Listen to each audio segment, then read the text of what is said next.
عبداللہ ابن عمر ایک اونٹنی پہ بیٹھے تھے. اونٹنی بڑی پیاری لگی, بڑی خوبصورت تھی, بڑی بہترین تھی, بڑی صاف ستھری تھی. تو 2-3 دفعہ اپنے غلام سے کہا یار بڑی پیاری ہے, بڑی خوبصورت ہے, دیکھو اس کا چلنے کا انداز کتنا نرالا ہے.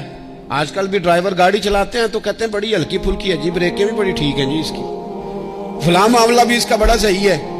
وہ اتنی پسند آئی اونٹنی تو اونٹنی سے اترتے ہی فوراً کہنے لگی اس کو نشان لگا کے قربانی کے جانوروں میں چھوڑ دو, یہ زیادہ پیاری ہے, اسے رب کے رستے میں خیرات کریں گے.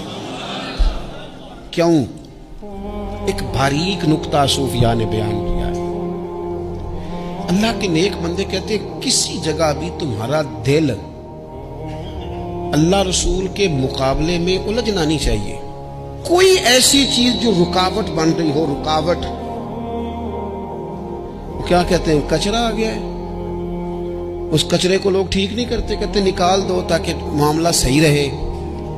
ایک چھوٹا سا باریک سا ہلکا سا دھاگے کی طرح کا ایک ٹکڑا اگر کسی وقت گوشت کا آپ کے دانت میں الجھ جائے نا, وہ سارا ذائقہ تباہ کر دیتا ہے.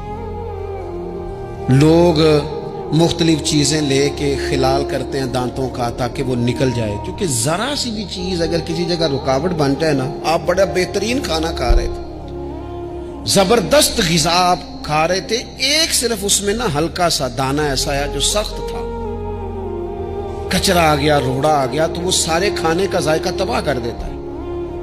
بعض لوگ ایسے ہوتے ہیں کہ ایک بال نکل آئے نا کبھی کھانے میں سے تو کھانا چھوڑ دیتے ہیں, کہتے ہیں یار یہ سارا ذائقہ خراب ہو گیا. ہمارے ساتھ یہ ہوا ہے, یہ تو ہے نا دنیاوی معاملات, اسی طرح کا مسئلہ روحانی زندگی میں ہوتا ہے. کئی دفعہ نا ہم ماننے کو تیار نہیں ہوتے, لیکن ہمارے اوپر دولت کی محبت پوری طرح سوار ہوتی ہے, وہ سجدے میں ذوق آنے نہیں دیتی.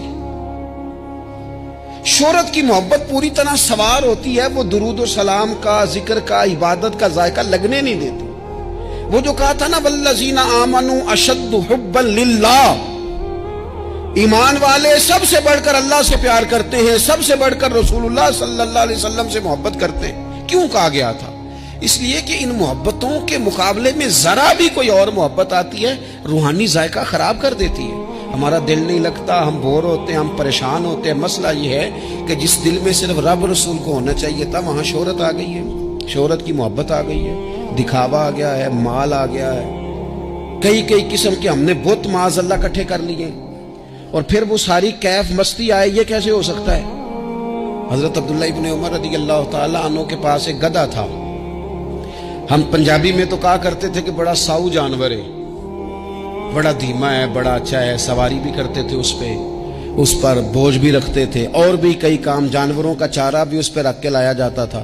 بہت سارے لوگ اس کی تعریف کرتے تھے کہ ظاہر ہے اس وقت یہ جانور ہر گھر کی ضرورت ہوتے تھے. لوگوں نے بڑی تعریف کی کہ جناب یہ گدھا بڑا اچھا ہے, بڑا عمدہ ہے. اب بعض چیزیں ایسی ہوتی ہیں جن سے دل لگ جاتا ہے. کچھ نوجوانوں نے گھروں میں بلی رکھی ہوتی ہے, گھوڑا رکھا ہوتا ہے, جانور رکھے ہوتے ہیں, ان کی پوری توجہ انہماک. ہم دیکھتے تھے دیہاتوں میں کہ بزرگ اگر کہیں چلے جاتے تھے سفر پہ تو وہاں سے بھی پیغام بھیجتے تھے کہ گائے کو چارہ ڈالا کہ نہیں, بھینس کو نکالا کہ نہیں, تم نے باڑے سے دھوپ چھاؤں کا خیال کیا کہ نہیں. وہ چیز ذہن میں آ جاتی تھی. حضرت عبداللہ ابن عمر رضی اللہ تعالیٰ عنہ, وہ گدھا چونکہ بڑا پیارا تھا, بڑا اچھا جانور تھا, اور بڑے کام کرتا تھا, بہت سارے معاملات گھر کے اور کھیتی باڑی کے اس کے ذمے تھے, تو گھر والے بھی کہتے کہ اس جانور کی وجہ سے بڑی خیر ہے, بڑے کام ہو جاتے ہیں. آپ کا بھی خیال تھا. حضرت عبداللہ ابن عمر ایک دن گھوڑے سے نیچے اترے یا اس گدھے سے نیچے اترے تو خادم کو بلا کے کہنے لگے اسے لے جاؤ اور بیچ کے پیسے اللہ کے رستے میں خیرات کر دو. اب وہ خادم کا بھی اس سے دل لگ گیا تھا, جانور گھر میں ہوتا ہے, دلچسپی ہو جاتی. کہنے لگا حضور وہ سارا محلہ تو اس کی تعریف کرتا ہے, سارے خاندان والے تو اس جانور سے دلچسپی رکھتے ہیں, اور آپ بیچ رہے ہیں. آپ فرمانے لگے جس طرح سب کا دل اس کی طرف ہے نا کہ اچھا جانور ہے, میرا بھی ہو گیا ہے, لیکن میں اپنے دل کو سوائے رب رسول کے کسی اور طرف ہوتا دیکھ نہیں سکتا.